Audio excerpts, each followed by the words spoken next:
네, 안녕하십니까. 생활디자인학과의 신현재입니다. 이번 2차에서는 에코 디자인에 대해서 좀 알아보도록 하겠습니다. 1차에서는 우리들이 이제 제조업체가 생산하고 만들어지는 많은 전자제품들이 왜 폐기가 되는지, 또 그 폐기량은 얼마인지, 또 우리가 왜 이런 폐기물들 속에서 재활용을 높여야 하는지에 대한 부분을 좀 짚어봤다면, 이번에는 이제 디자인들이 각 분야에서 또 어떤 전문성을 가지고 이 문제를 해결하려고 했는지 각종 예시를 좀 보여드리도록 하겠습니다. 그래서 이번 강의 타이틀은 에코 디자인으로 하겠습니다. 강의의 목차는 제가 보여드린 이제 제품의 생산 주기를 따라서 보여드릴 텐데요. 또 생산 단계에서 어떠한 디자인 시도가 있었는지, 유통 단계에서 어떤 시도들이 있었는지, 또 소비 단계에서 어떠한 지속 가능한 방안들이 마련되었는지, 또 각종 우리가 조금 더 지속 가능한 소비 형태를 이루기 위해서 제품을 수리하거나 이런 방안들이 어떤 게 있었는지 좀 소개를 드리도록 하겠습니다. 지난 강의에서 보여준 제품 수명 주기를 지금 보고 계신데요. 다시 좀 정리를 하면 이제 생산에서 시작해서 유통, 소비, 사용, 그리고 35%가 재활용되고 나머지는 폐기가 되는 상황입니다. 네.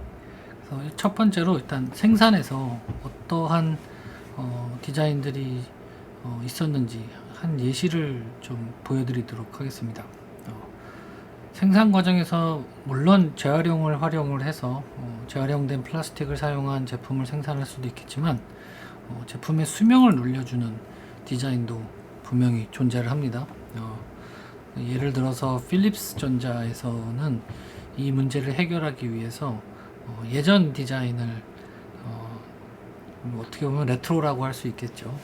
우리가 예전에 뭐 할머니 집이라든지 할아버지 조부모님 집에 가면 굉장히 오래된 제품이 있는 걸 많이 볼 수가 있어요. 근데 그 오래된 제품은 참 신기하게도 아직까지 잘 작동하는 경우가 많습니다. 그 이유는 아무래도 그 안에 사용된 하드웨어들이 굉장히 튼튼한 재료로 만들어졌고, 또 생산의 효율성이라든지 이런 것들을 많이 높이기 위해서 우리가 전자제품에 플라스틱을 많이 사용하거나 아니면 좀 대체 재질을 많이 사용을 했는데, 그러다 보니까 사실 내구성이 많이 떨어진 경향들이 좀 있었습니다. 그래서 어떻게 보면은 가정에서 굉장히 많이 사용되고 있는 게 주방용품들인데, 주방용품들도 굉장히 많은 이 소비가 많이 이루어지고 있는 분야입니다. 그래서 예전에 제품들을 만들 때는 이 캐스트 아이런을 많이 썼는데, 이 캐스트 아이런은 주물이죠. 우리나라 말로 따지면 주물을 사용을 해서 전혀 고장이 나지 않는 굉장히 튼튼하기 때문에 이제 수명이 굉장히 오래 갈 수 있는, 그래서 내구성이 강화된 이런 제품들을 만드는 시도를 했습니다. 네, 다음은 유통 과정에 대해서 좀 알아보도록 하겠습니다. 뭐 제품을 유통 시에는 사실 그 전자제품이 자체가 문제가 되는 경우는 분명히 있겠죠. 왜냐하면 제품의 무게라든지 이런 것들이 아무래도 유통 과정에서의 더 많은 에너지원을 사용하게 되고, 또 이런 문제들이 있기 때문에 굉장히 제품을 간소하게 포장하는 게 굉장히 중요합니다. 그래서 유통 시에 사용되는 많은 포장과 또 운반에서 사용되는 원료들이 환경에 악영향을 미치기 때문에 이런 것들을 조금 도움이 되게끔 하는 게 바로 포장 디자인입니다. 그래서 포장을 굉장히 간소화하는 게 굉장히 중요한데요. 오늘 우리 일상생활에도 많이 볼 수 있겠죠. 예를 들어서 쿠팡 같은 경우에는 채소라든지 로켓 프레쉬를 사용을 할 때 플라스틱이라든지 아니면 종이로 된 포장을 사용하지 않고 자체적으로 이제 배달에서 사용되는 그 다회용적 그 포장 박스, 냉동 박스를 같이 배달을 하겠죠. 이렇게 그 제품의 포장을 사용을 줄이기만 해도 굉장히 환경 오염을 줄이는데 큰 영향을 줄 수 있습니다. 예를 들어서 뭐 주방 세제나 샴푸 같은 통을 뭐 20분 정도, 20번 정도 리필 제품 사용하면 거의 95%의 포장 쓰레기를 줄일 수도 있습니다. 이제 우리나라도 이제 아이케아가 많이 활성화가 됐기 때문에 굉장히 많은 분들이 방문을 이미 해보셨을 거라고 생각을 하는데, 아이케아에서 이제 쇼핑을 하고 나오면 이제 독특한 광경이 이루어지죠. 트렁크에다가 다 여러분들이 산 가구를 이제 싣게 됩니다.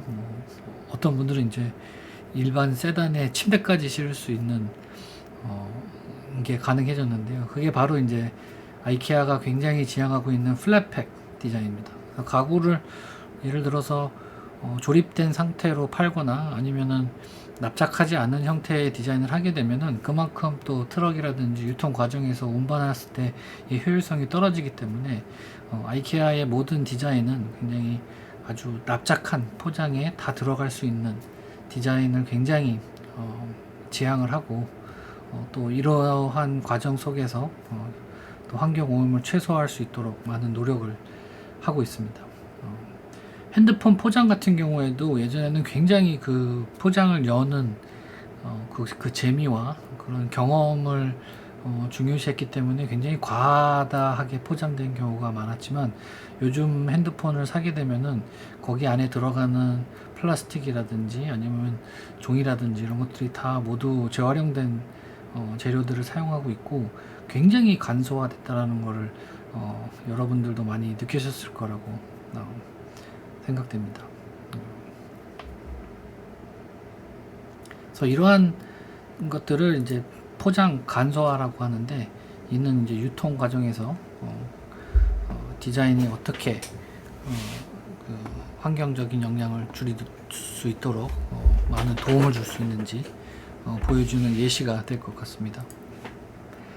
자, 다음은 소비입니다. 저희들이 이제 제품을 많이 구매를 하게 되면 뭐 제품이 망가지는 경우도 있고, 제품이 막 작동을 안 하거나 이런 경우가 있기 때문에 버려지는 케이스도 많습니다. 그래서 이거를 이제 예방하기 위해서 뭐 이제 불필요한 재구매나 제품의 수명을 조금 더 일정 기간 보장할 수 있도록 제품의 보증 기간들이 다 있죠. 영어로 이제 워런티라고 하는데, 뭐 정상적인 사용 환경에서 자연적으로 발생한 품질 하자나 뭐 성능의 하자에 대해서 무상으로 그걸 고쳐주는 거를 무상으로 수리를 하는 약속한 기간을 말하는 게 워런티죠.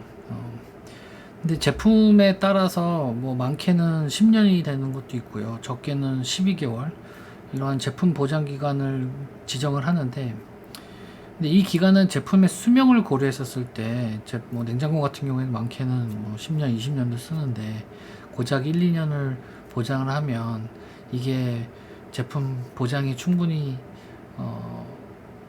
지원이 되는 건가라고 질문을 던질 수도 있을 것 같아요. 그래서 굉장히 상대적으로 매우 짧게 느껴지시는 분들도 분명히 있을 것 같은데, 일단 그래도 자연적으로 발생하는 품질 하자가 또 다른 새로운 구매에 이어지지 않고 제조사나 서비스 업체들이 이런 것들을 다시 교환시켜 줌으로써 이러한 좀 과다 소비를 좀 줄여주는데 일조하고 있습니다. 그래서 여러분들도 뭐 전자제품을 사실 때나 뭐 자동차를 사실 때나 또 마찬가지겠지만 꼭 이러한 이제 보증 기간, 제품의 보증 기간을 꼭 확인하셔서 또 이런 정보를 좀 얻고 나서 그런 소비 결정들을 하시면 지속 가능한 전자제품 사용에 더 도움이 될 것 같습니다. 자, 다음은 이제 사용 단계인데요. 사용 단계에서 사실 굉장히 많은 문제가 있습니다. 가장 큰 문제는 바로 제품이 망가지는 경우인데요. 이제 제품을 수리를 하거나 아니면 새로 사거나 두 가지의 초이스가 있을 수 있었을 텐데, 여러분들도 좀 경험이 있으면 저도 그런 경험이 있겠지만 제품을 수리하다 보면은 저도 모르게 제품을 더 망치는 경우도 있고 또한 또 제품이 왜 망가졌는지도 전혀 모르는 경우도 있습니다. 그래서 너무 바쁜 생활을 하다 보면은 또 그걸 수리할 생각이 있지만 또 실행으로 이루어지는 데는 굉장히 많은 시간이 걸리고 예. 그렇기 때문에 버려지는 경우가 굉장히 많습니다. 예. 제일 큰 이유는 이런 수리에 대한 정보나 지식 노하우가 많이 없는 게 문제입니다. 예. 수리가 쉽지 않은 이유는 많지만 대부분은 대표적으로는 굉장히 복잡한 절차죠. 그거를 서비스 센터에 가져가야 되고 또 며칠을 기다려야 되고 또 굉장히 어떤 부품 같은 경우에는 굉장히 높은 가격으로 그거를 바꿔야 되는 경우도 있고 또 아까도 얘기했듯이 품질 보증 기간이 보장됐었을 때는 그게 무상으로 교환이 되지만 또 이게 자연적인 현상인지 아닌지를 또 파악하려면 시간이 걸리고 사실 절차 자체가 굉장히 복잡합니다. 예. 또 AS 센터가 그렇게 많은 것도 아니죠. 우리는 항상 둘러보면 판매처는 굉장히 많지만 AS 업체는 굉장히 많지가 않은 현실이죠. 예. 또 내가 직접 뭔가 제품을 이제 고치려고 하면 어느 웹사이트에 들어가서 부품을 찾으려고 하면 그 또한 굉장히 어렵습니다. 제품의 모델 넘버가 너무 많아서 아마 어떤 분들은 이런 경험이 있을 수 있을 것 같아요. 저는 그런 경험을 굉장히 많이 하는데 예전에 랩탑, 노트북 스크린이 완전히 빠개져서 크랙이 가가지고 이제 부품을 사려고 주문을 했는데 모델 넘버 숫자 하나를 잘못 알아서 전혀 다른 제품이 온다든지 어차피 랩탑은 거의 6개월, 3개월마다 신제품이 나오기 때문에 그 모델 넘버도 굉장히 복잡하죠. 그래서 아무리 제품을 수리하고 싶은 의도과 태도, 동기 다 있어도 굉장히 많은 지식과 또 그거를 가능하게 하는 시장 자체가 굉장히 흡수하기 때문에 이러한 게 굉장히 어려운 점일 수도 있습니다. 또 막상 제품이 내 손에 있어도 부품이 핸드폰을 하나 분해하려고 하면 나사가 어마어마하게 나온다든지 또 분리 과정 안에서 제품을 더 파손시킨다든지 이러한 경우가 굉장히 많기 때문에 제품의 수리를 한다는 게 참 쉽지 않은 일입니다.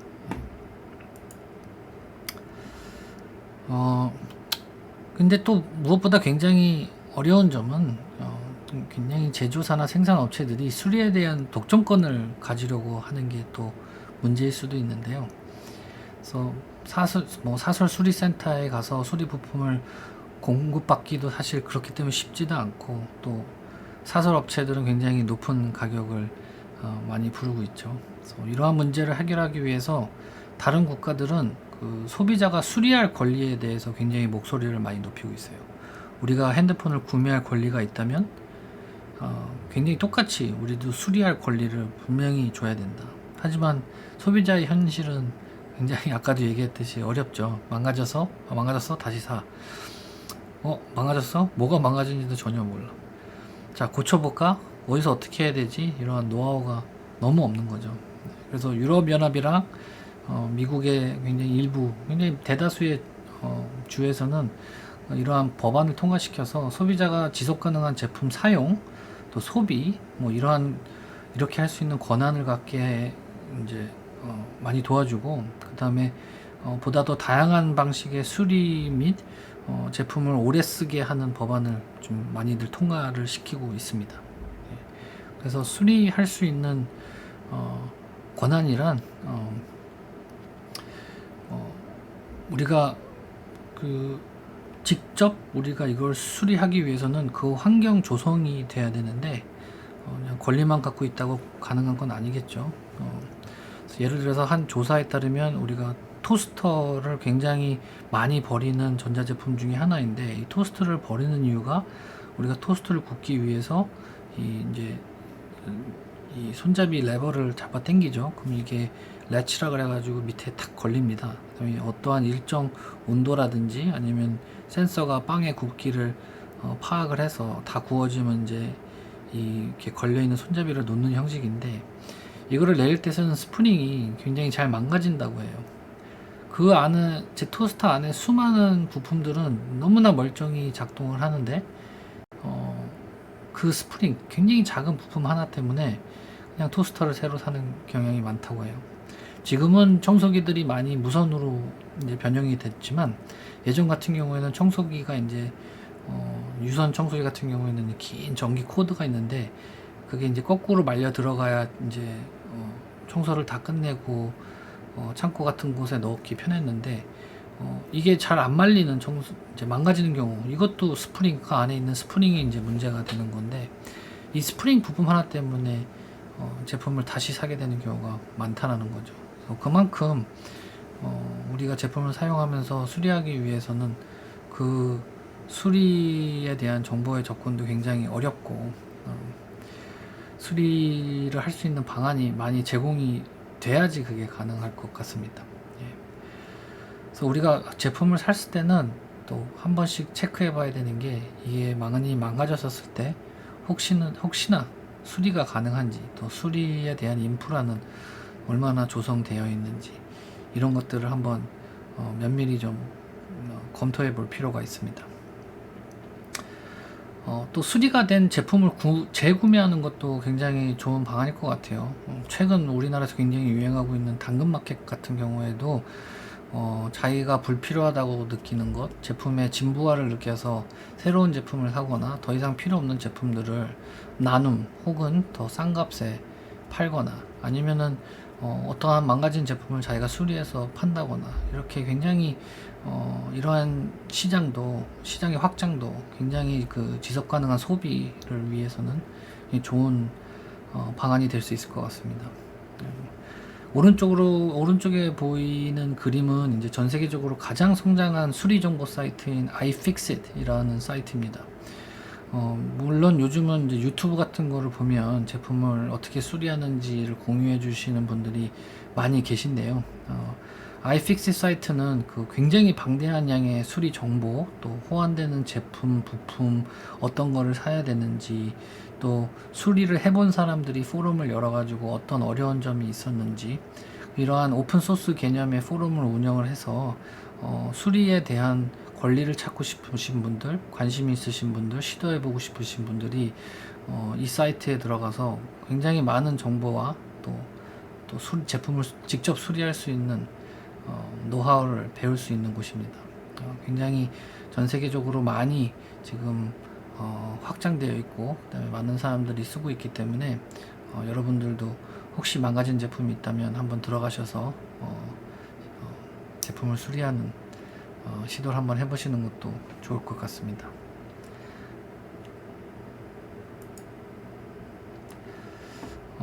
우리가 재활용을 35% 한다는 것은 앞으로 가야 될 목표치에서 좀 많이 부족하지만, 그래도 더 이 숫자가 높아지겠지만, 사실 재활용 과정을 면밀히 지켜보다 보면 사실 문제점들이 상당히 많습니다.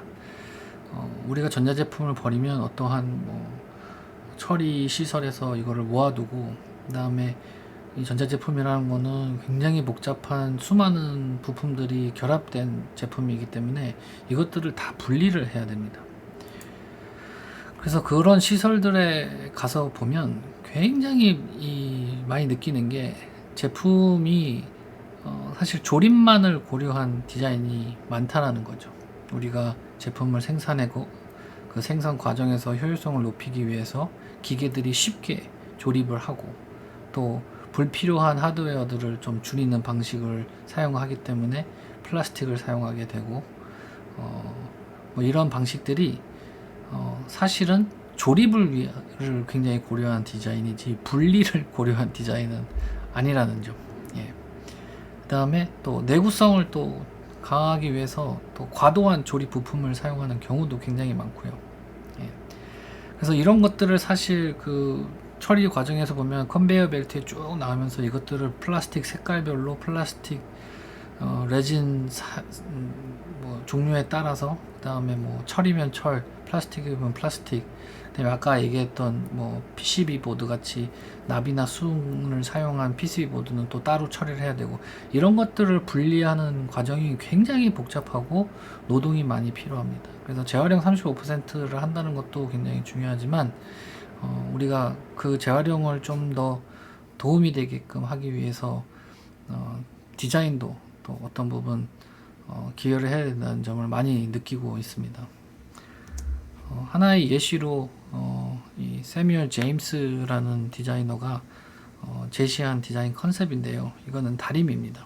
다리미도 많이 버려지는 제품 중에 하나인데, 이 다리미는 집에 공구가 없어도 뭐 어떠한 부품이 망가졌거나 이랬을 때 굉장히 분해하기가 쉽게 동전 하나로 이 제품이 전체 다 분리가 되게 만들었습니다. 그래서 재질도 다 리사이클을 쓴다든지, 아니면 자연에서 디컴포스트가 잘 될 수 있는 코크를 사용한다든지, 굉장히 친환경적인 제품의 하나의 예시일 수 있습니다.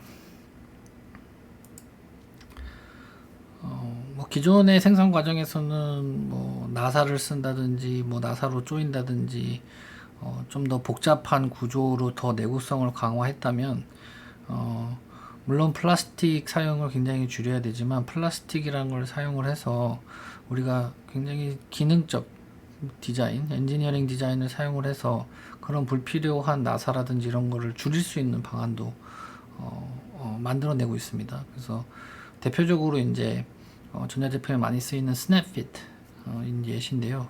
뭐 그전에는 마우스 휠이 뭐 나사를 뭐 3-4개를 써서 고정을 했다면, 이런 플라스틱의 약간 플렉시블한 이런 요소를 잘 활용을 해서 이게 똑딱이 형식으로 제품을 조립을 할 수 있게 만든다든지, 또 물론 이런 똑딱이 형태가 분리했었을 때도 굉장히 쉽게 분리가 가능하게끔 고려를 해야 된다는 점. 그래서 이러한 분리가 쉽게 하기 위한 디자인 시도들도 있었습니다.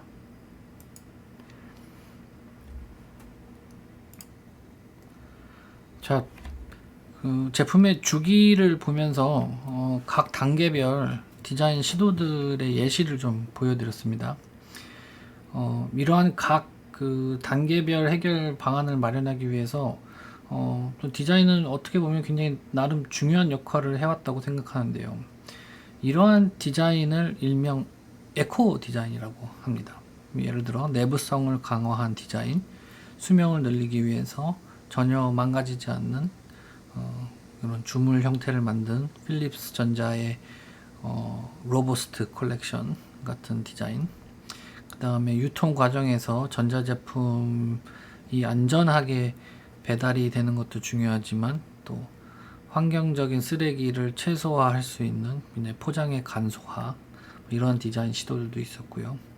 또 사용 단계에서 사용자가 수리를 가능하게 하게끔, 또는 재활용 혹은 폐기할 때 적절히 그런 원재료들을 분리하게 할 수 있는 것을 고려한 Design for Disassembly 혹은 Design for Repair 영어로 이러한 디자인 시도들이 많이 있었습니다.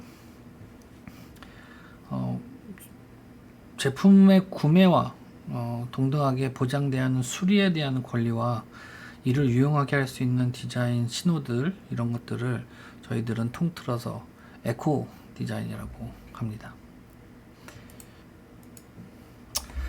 근데 우리가 흔히 말하는 지속 가능한 디자인이란, 뭐 이러한 하나의 전략 또는 문제점을 보완하는 디자인을 넘어서 더 폭넓게 고려해야 하는 디자인을 말합니다. 제품의 전 과정, 뭐 생산, 유통, 소비, 사용, 이러한 전 과정에서 환경적 영향을 어떻게 최소화할 수 있는지 꾸준히 고민하고, 저희들이 실험적 정신을 가지고 계속해서 개발해야 되는 게 지속 가능한 디자인이라고 생각을 하는데요. 이러한 디자인들이 어떻게 하면 사회적인 자립성, 어떻게 보면 인간의 기본성, 사회적 윤리, 또 어떠한 적절한 기술을 사용했는지, 또 사회에 어떻게 기여를 하는지, 이런 것들까지 고려를 해야 되고, 환경적으로 얼마만큼 영향을 최소화할 수 있는지 봐야 되고, 또 이러한 디자인 시도들과 거기에 개입된 소비자, 생산업체, 크게는 시장 자체가 어떻게 보면 서로 상생할 수 있는 경제적인 구조가 이루어질 수 있는지, 이런 것들을 가능하는 것들을 굉장히 통합적으로 지속 가능한 디자인이라고 하죠. 이러한 모든 요소들을 충족시키는 디자인을 한다는 것은 쉽지 않은 일입니다. 굉장히 많은 예시가 있겠지만 제가 하나로 예시를 들면 허먼 밀러 의자가 될 수도 있을 것 같습니다. 허먼 밀러 의자 같은 경우에는 96%의 재활용 플라스틱을 사용을 하고 있고, 또 허먼 밀러 자체가 유명한 이유가 굉장히 인체공학적으로 디자인을 잘 합니다. 그래서 또 그런 기능이 굉장히 소비자에게 많이 관심을 받고 있고, 그다음에 공장 자체가 굉장히 많은 재생에너지, 예를 들어서 공장 옆에 풍력발전기라든지 아니면 재생에너지를 많이 사용을 해서 생산 과정 자체에서의 탄소도 많이 줄이고 노력을 하고요. 그다음에 아까도 얘기했던 제품의 품질 보증이 일반 전자제품은 12개월에서 24개월이지만 허먼 밀러 같은 경우에는 12년이라는 굉장히 오래된 품질 보증을 제공하고 있습니다. 그다음에 분리라든지 아니면 수리에 대한 정보, 이런 것들도 굉장히 공유가 잘 돼 있고요. 또 이런 부품들을 사기 위한 서비스 인프라가 굉장히 잘 되어 있습니다. 근데 무엇보다 이 허먼 밀러가 가지고 오는 수익을 굉장히 다양한 많은 사회 기업 프로그램을 운영을 함으로써 영어로 Corporate Social Responsibility라고 해서 사회적 기업의 대표적으로 많은 기업들 중에서 굉장히 허먼 밀러는 굉장히 대표 기업으로 인식이 많이 되어 있습니다. 바다 쓰레기를, 아무래도 플라스틱을 많이 쓰는 제품 회사다 보니까 바다 쓰레기를 줄이는 운동도 많이 하고 있고, 재활용된 나무, 플라스틱, 그다음에 제품 리퍼비시하는 서비스, 다양한 사회 기업 프로그램 같은 걸 운영해서 회사 수익이 사회에 일부 환원되어서 조금 더 나은 사회를 만드는 데 많은 기여를 하고 있는 기업입니다. 근데 개인적인 시각으로 봤을 때는 좀 어려운 점도 있죠. 그 중에 하나가 이제 허먼 밀러 의자를 구매한다는 것 자체가 쉽지가 않습니다. 바로 비용적인 면인데요. 허먼 밀러는 보통 150만 원에서 300만 원 정도를 비용을 지불해야 살 수 있는 의자인데, 지속 가능 소비를 내가 실천하기 위해서 150만 원에서 300만 원 의자를 구매한다? 이런 거는 굉장히 어려운 결정이겠죠. 근데 이러한 굉장히 다양한 지속 가능성을 가능하게 하기 위해서는 허먼 밀러도 가격을 높일 수밖에 없는 그런 현실에 있습니다. 그래서 값싼 지속 가능성은 없다. 우리가 이제까지 미친 환경 영향을 좀 되돌이키기 위해서는 그만한 값어치가 항상 필요하다 라는 생각이 많이 듭니다. 그렇다면 우리가 지속 가능한 디자인, 에코 디자인 이런 것들을 실천을 하면 정말 지속 가능한 소비 형태가 나올까?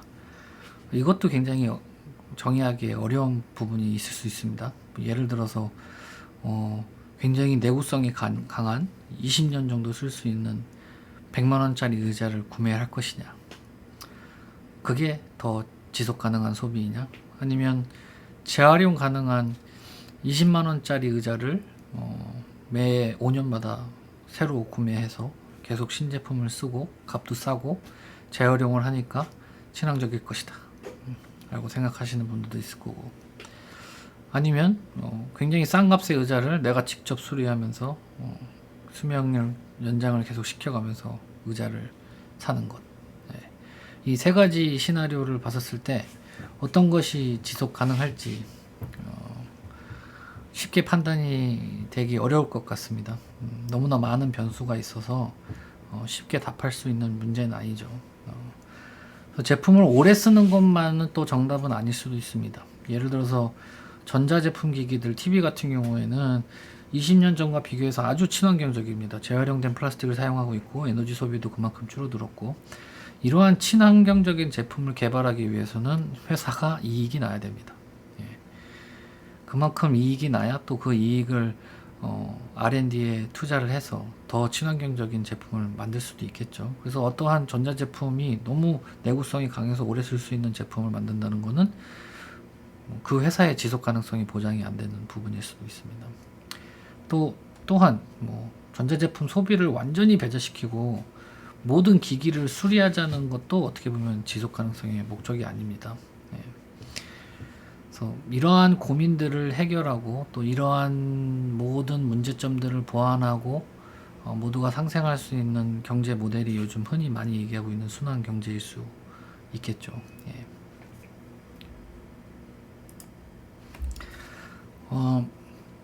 근데 디자이너 입장에서는 순환 경제를 통틀어서 디자인하기에는 제한점이 많이 있을 겁니다. 지속 가능한 디자인을 추구하는 디자이너 입장에서는 사실 굉장히 두렵기도 하고 가장 어려운 과제일 수 있는 부분이 바로 이 심리적 진부화인데요. 그러니까 유행을 만드는 사람도 어떻게 보면 디자이너이고 또 그 유행을 새로운 유행으로 대체시키는 일도 어떻게 보면 디자이너가 한 역할을 하는 것 같습니다. 근데 이제 이런 유행 속에서 가장 어려운 점이 우리가 아무리 제품을 오래 쓰게 디자인을 해도 만약에 소비자들이 그만큼 이 제품을 사랑하는 기간이 짧아진다면 무슨 소용이 있나, 이런 생각이 들 수 있겠죠. 그래서 이 부분을 지적하신 분이 조나단 체프맨 교수님인데, 이분이 이제 아마도 20년 동안 아무 문제 없이 작동하는 토스터를 만들고 디자인하는 것은 쉬운 일일 것입니다. 충분히 가능합니다. 허나 가장 힘든 건 소비자들이 20년 동안 가지고 있고 싶어하는 토스터를 디자인하는 일일 것입니다. 예. 그래서 우리는 어쩌면 제품에 대한 애정이나 사랑이 너무 쉽게 식지 않는 것일까요? 또 여러분들은 집에서 내가 사랑하는 제품을 한번 생각해 보실 수도 있을 것 같고, 또 사랑이 굉장히 빨리 식은 제품에 대해서도 한 번쯤은 생각해 보실 수 있을 것 같습니다. 또 이러한 것들이 우리가 지향하고 싶어하는 이러한 지속 가능한 디자인, 지속 가능한 소비, 이러한 새롭게 이제 다가오는 문화에 대해서 또 어떻게 작용이 되는지 한번 깊게 고민해 봐야 되는 문제입니다. 그래서 다음 강의는 이러한 감성에 대해서 또 짧은 예시를 통해서 소개해 드리도록 하겠습니다. 감사합니다.